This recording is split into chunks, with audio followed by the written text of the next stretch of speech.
I rise today with a heavy heart. The reality is, as my friend from Virginia, Mr. Davis, said, we don't have a perfect bill here. We do have a perfect storm, however, and we have a bad situation that inaction or failure to act could be exacerbating to that situation to the extent that most of us can't even imagine how bad it could get. I'm not here in the defense of Wall Street fat cats, nor am I in the defense of those who perpetrated this greed and this expansion over the last 5 to 7 years that has caused this problem. I'm not here as a fault finder of who's responsible politically, economically, socially, or otherwise. The reality, I'm here because I recognize that there's going to be hurt, extreme hurt, if we do nothing. And I want to make sure that my constituents and the rest of the public watching this understands that we're not bailing someone out in a far-off place called Wall Street.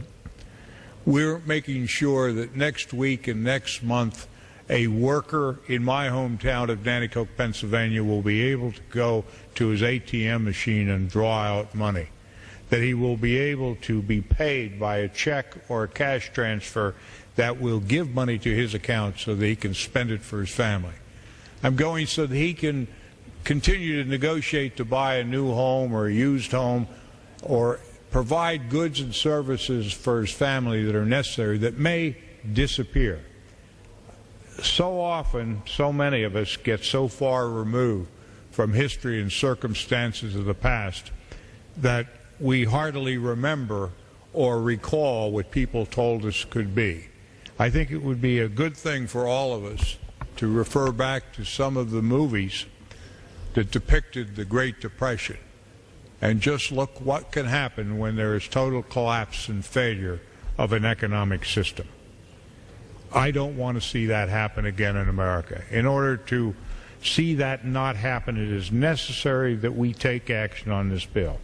This is not an easy vote for any member in this chamber, and I'll be the last one that will cast aspersions as to what the motivation for voting yes or no would be by my fellow members. However, I will tell you this. It is the time for all good men to come to the defense of their country and to the times. And in my opinion, that means we must put aside our own personal careers, our own personal thoughts, and even our own ideas of what would be the right thing and vote to save this country's economic system. If we fail to do this in this 11th hour, we're starting to see around the world through the window of television just what can happen in the markets through this world and eventually to all the small towns across this world. I think that we've done a hard job in trying to put into this bill the safeguards for the taxpayers, the modifications that are necessary. It was an extreme bill of 3.5 pages giving total dictatorial power to the Secretary of Treasury. We've modified it. Gentleman, additional 30 seconds. We've modified it over these last 7 to 10 days to make it more livable, but not perfect. What I urge my fellow colleagues to do is put aside partisanship, put aside fear, and realize why we're here.